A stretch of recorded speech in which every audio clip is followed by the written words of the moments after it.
Hey all, this is Bob, aka Mr. Reef Safe, with another Aquarium Diary update. So I've got quite a bit to talk about today. Most notably is kind of the last diary update I did was called Not Instagram Ready. And I want to just be completely honest with you. My tank is not always Instagram ready, and tanks that are up on Instagram or Facebook or other social media, people tend to clean them really well before they take the pictures. So what I meant by not Instagram ready is that the tanks are not looking their best. And I could have sat here today and done a few hours of work to get this all nice and cleaned up and ready before I posted this video. But you know what? I want to be honest. Right now what I'm dealing with, you see this brown? That's cyanobacteria. It's going away because I know what I'm doing, and I know how to treat it, and I don't worry about it when I get it.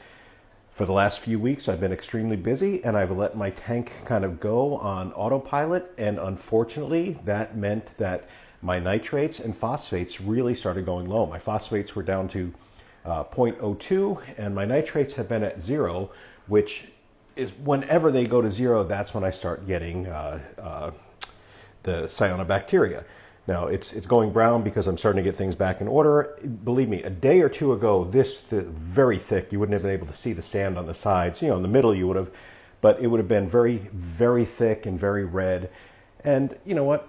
I could go in there and I could suck it out, or I could use something like ChemiClean or, you know, red slime remover, and it would work. But it doesn't get to the heart of the problem. It does not.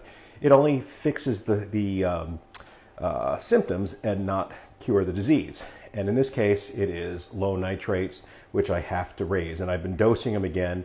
I've been very busy, so I haven't been able to dose them every day. Oh, let me just stop for a minute at that and talk about the Cuban basslet, because last time I did one, or maybe the time before, people asked where the Cuban basslet was, if I still had it. Yeah, he just likes to hide in my Monty cap back there. He lives somewhere in there, and you know, he comes out and plays with the Royal Garama most of the time, but he hides whenever I'm around for the most part, you know, whenever people are around. But he comes out and he swims around once in a while. He likes to eat. He's a pig. But back to the topic at hand. You know, the tank is not Instagram ready.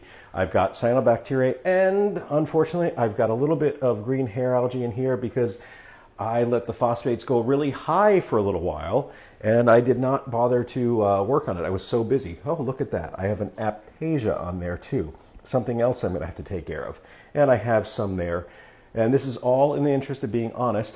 You know what? I don't worry about those things. If I have an Aptasia or two, doesn't bother me. If I have a little bit of green hair algae, doesn't bother me. If I have a little bit of cyano, which is a lot cyano, doesn't bother me, because I've been doing this long enough, and I know that the tank is not always going to look amazing.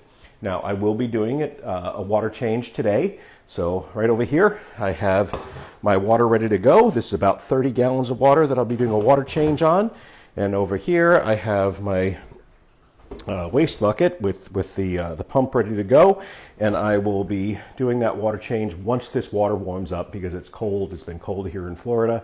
And I want to let that water warm up for a couple hours inside the house before I actually make the change. So that's about it. I just want to be completely honest. If you are a new reefer and you get this stuff, I know it's overwhelming. And, you know, green hair algae and cyanobacteria, diatoms and dinoflanges, they're annoying, they're frustrating, but they're temporary. Don't look for the quick fix. Don't look for the thing that is going to be, hey, you're going to get over this, add this stuff, and then your tank is going to be great. It doesn't work. And if it does, it's a short-term fix. Learn. Talk to people that have been through this. Find out what they do, how they get past it. And just because someone's been in the hobby for a long time does not mean they know what to do. Look for somebody that is being honest with you, that'll tell you, yeah, I have these problems too, and this is how I fix it when it comes up. Look for those people. A lot of times it's the store owners that have been in business for a really long time, or it's the tank maintenance guys that have been in business for a really long time, or someone like me that's been on, you know, in the hobby for 30 years and is just likes to share. You know, I've got no dog in the fight. I've got nothing that I'm trying to make money on here. I just like to share about this, and I like people to understand and learn how to better keep an aquarium. So that's it, guys. A little bit of a soapbox today, but I want to thank you for watching. This is Bob, aka Mr. Reef Safe. Catch you next time.